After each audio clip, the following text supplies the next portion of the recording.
Wow, it's time for another show full of tips and ideas from the sales growth leadership expert, Dean Akers. Known for his experience in hyper-growing companies and creating cultures for high-performance teams, here's Dean.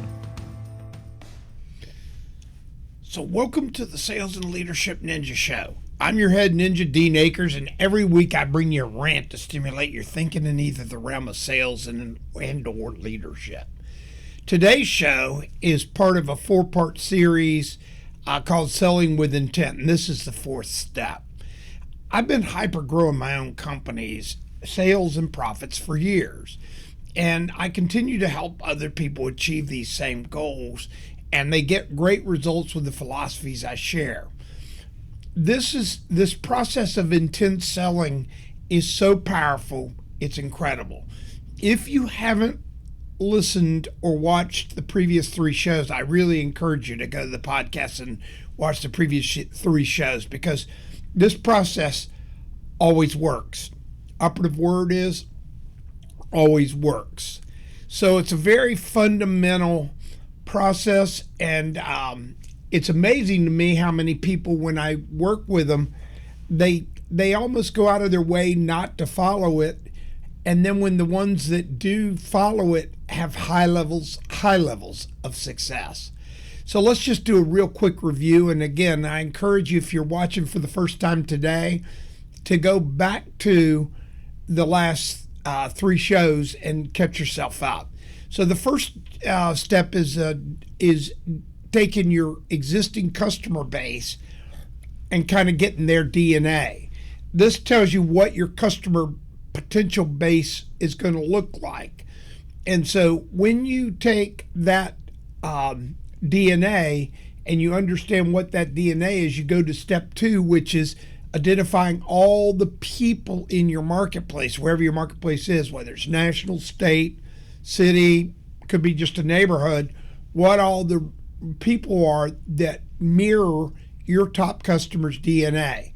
For instance, if you're selling to doctors, and you have 5 doctors in your market, or 10 or 20 doctors in your market, and then you suddenly start looking at the DNA or the market size of doctors, and you go, wow, there's 1,000 doctors. I'm selling to 100 of them. That means there's 900 of them that I'm not even selling to. It's not because of competition or anything else. This is selling with intent.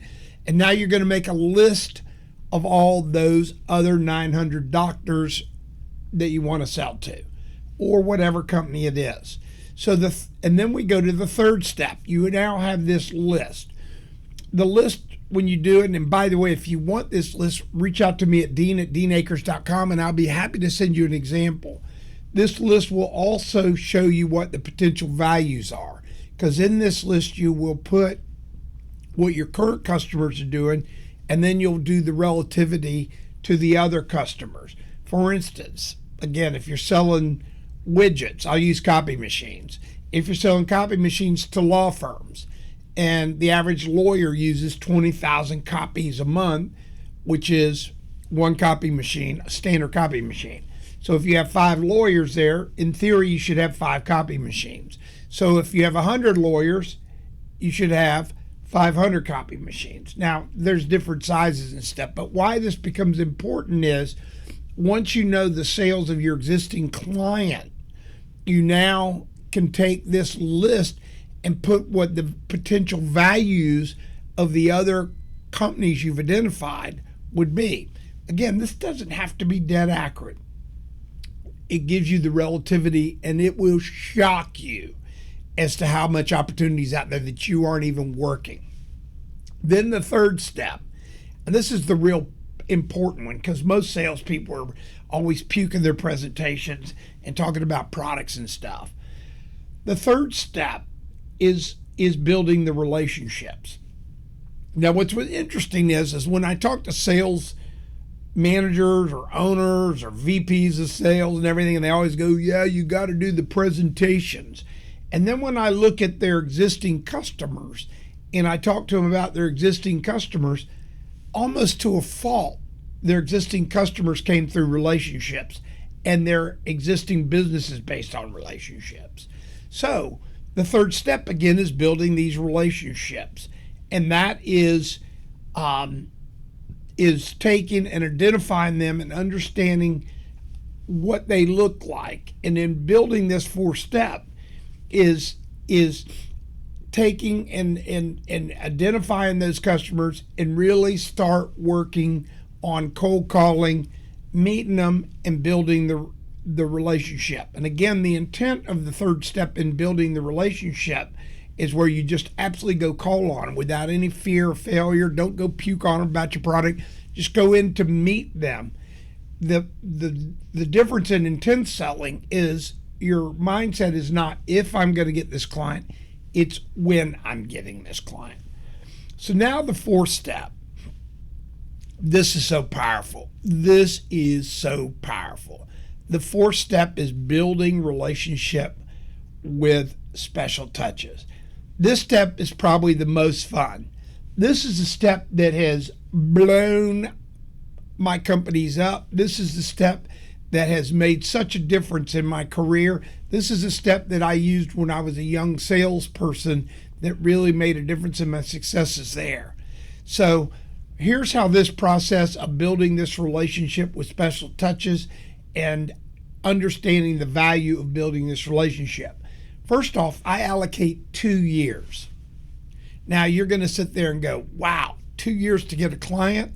And I have a CEO one time, he goes, 2 years, that's a long time. And I asked him, I'll never forget it, I asked him, how long have you been in business? He goes, 35 years. I go, you've had 35 years and you still don't have them. Don't talk about my 2 years. Don't even go there. So 2 years is what I budget to get a client. Why do I do this? It allows me to create self-imposed patience, not just going and puking a presentation they don't buy and run off to go get another one. Because again, with my list and stuff, I know what their real value is. Just as an FYI, the longest it's ever taken me to get a big client is 15 months. However, I always budget 2 years. Some of my other ninjas have actually, it's taken them 24 months before the success. So the patience is a huge piece of this process. So how do special touches work? How do special touches work? Well, one of the things that's my most basic fundamental is handwritten notes. And if y'all are watching this video, you can see I write note cards. My note card, I've never put a business card in. By the way, when you send a note to a customer, never, ever, ever, ever, ever, never, ever put a business card in it because it looks too salesy. When I send a note, and if you're watching, you can see it, I have note cards and I have my envelopes addressed and I put a stamp on them. When I send a note, guess what's on the back of my note? All my contact information in my card. And I write these notes, and these are not emails. People go, well, I send emails. Get over it. Send handwritten notes. One of my ninjas, it's so funny, he's one of the top producers in a company, and he was at their big sales meeting, and the CEO recognized him because he's raising his hand. His marketing team was talking about their email blasts and all this stuff. And he raised his hand, and he called me right after this. This is comical. Not comical. I was so proud of him. He raised his hand. The CEO recognized him. And he goes, what you got? He stood up, and he goes, I want to ask a question to everybody in the room. What do you think? And they were talking about open rates of emails and stuff. He goes, what do you think the open rate is of my handwritten, hand-addressed, hand-stamped notes are? That was a mic drop moment. You could have heard a pin drop. Of course, the answer is 100%. Nobody gets a hand-addressed envelope with a stamp on it that they don't open it. I don't care who they are. And it's not using a service. It's taking the time because you know the value of the customer. So when you do this, you want to just not do thank you notes. A lot of salespeople go, well, I sent them a thank you note. No, you want to build this relationship. Again, you're working the client for 2 years, and you're working, again, to get 3 deep, so you want multiple people. So I'm going to tell you some funny stories, but you want to send not just thank yous, but you want to send articles. You know, today, if you're watching, these are articles that I've cut out that I'm going to send out today after I do my show.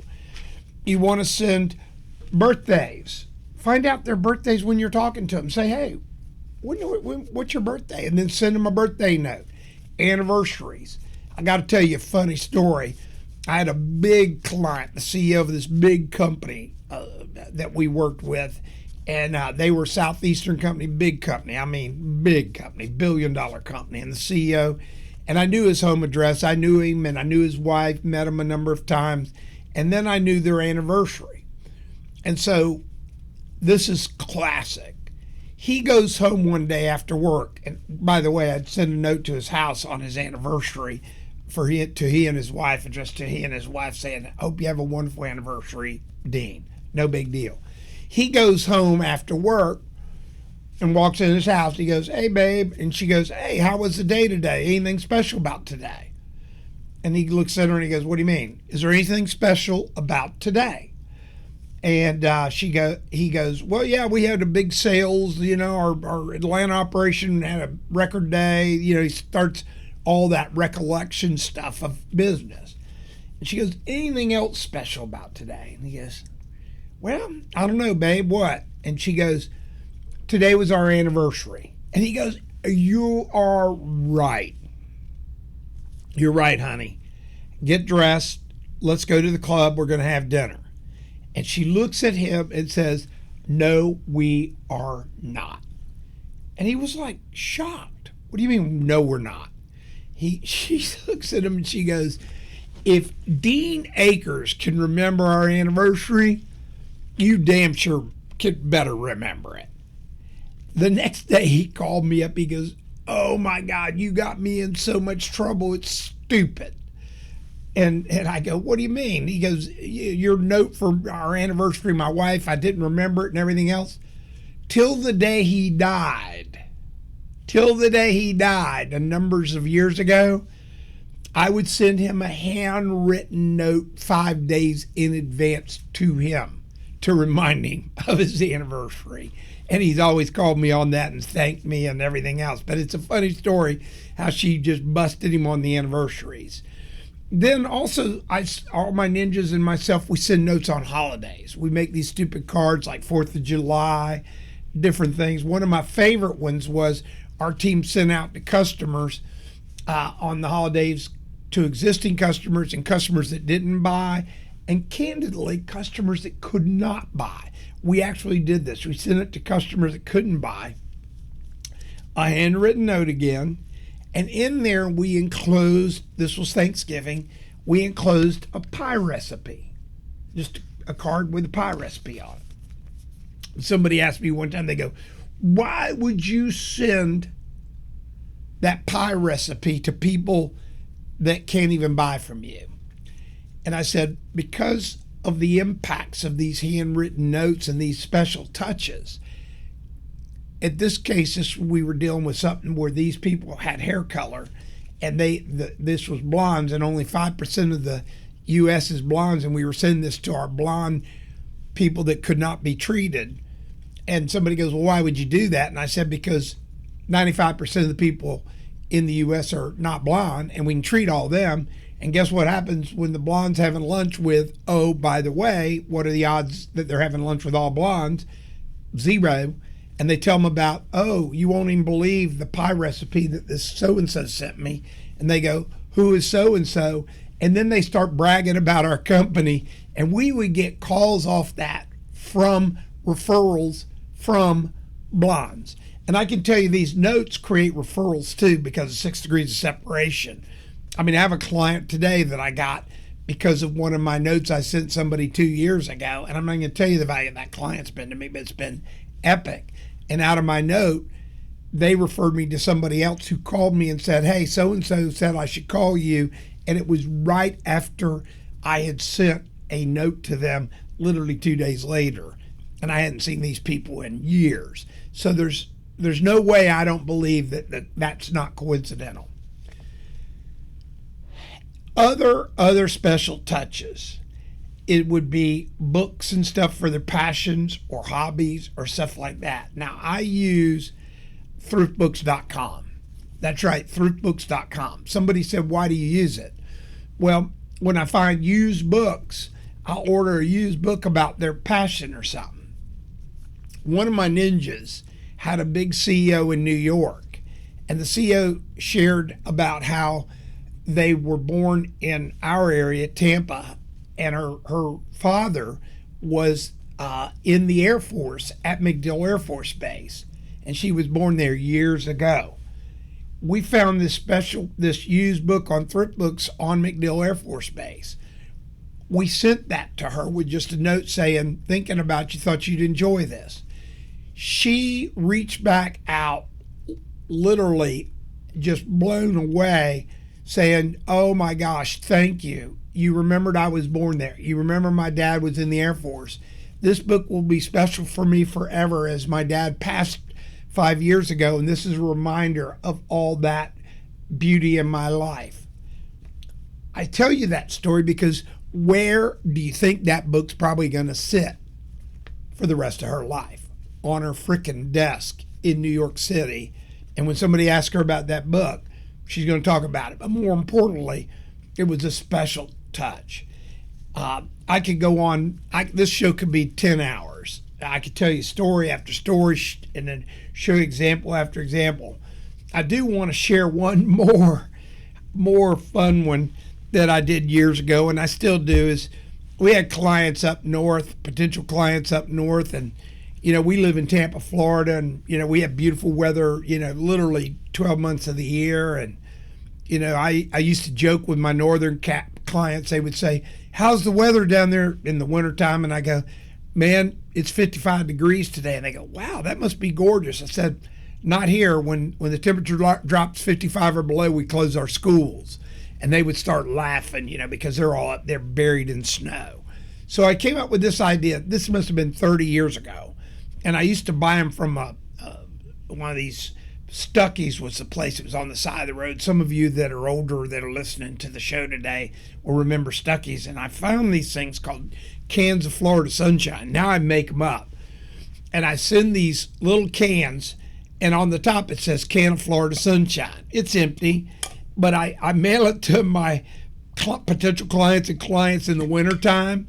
And you would die laughing how many people, when they open up the little envelope that holds this can of Florida Sunshine, and they go, oh my God, it becomes a total conversation piece for everybody in their office, because they're all sitting in 99 feet of snow, and they get this can of Florida Sunshine. It just makes them smile and laugh.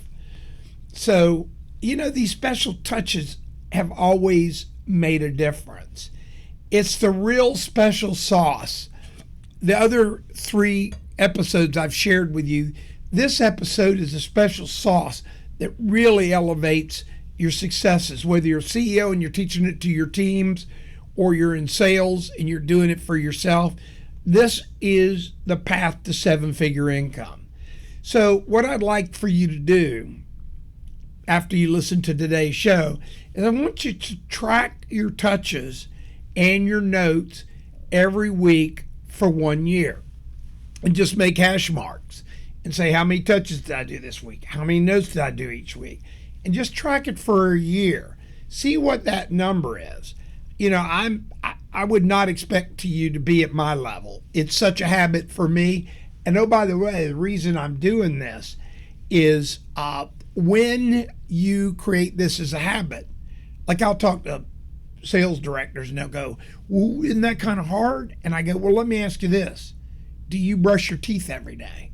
And they look at me like I'm asking them something crazy, and they go, of course. I said, because brushing your teeth is a habit. You don't think about it. You don't raise your arm up and down, pushing the brush. It's all a natural habit. Make special touches a natural habit as a leader and as a salesperson, and it will change your world forever. So this really caps off the 4 episodes of Selling with Intent. And this creates the full package for you of not if you're going to get a client, but when you're going to get a client. And this net result for you, if you follow these 4 steps that I've been sharing with you the last 4 weeks, will be higher income, higher successes in sales and results. Competition and price won't matter. And more importantly, at least for me, and it's kind of my passion, is it's lots of fun. I promise you this process always works. It's been my secret for over 45 years. It's never failed and has always achieved the results of hyper sales. Let's all sell with intent. And again, thank you so much for tuning in each week. And remember to share if this helps you. My book, Self-Talk, Think Like a Child, again, is available on Amazon. If you ever have a question, just email me at dean@deanakers.com. I am in the process of writing the book, Intent, which is going to be sales and leadership and all the different things on what the process of intent is. So this week, let's really get into that habit of the special touches. I promise you, it will be shocking and the results will be insane. We hope you enjoyed this week's show. Subscribe today to our podcast and send questions or thoughts to help@deanakers.com. Also, visit us at www.deanakers.com to listen to prior shows and view helpful videos. Also, great tips to download. Thanks again. See you next week.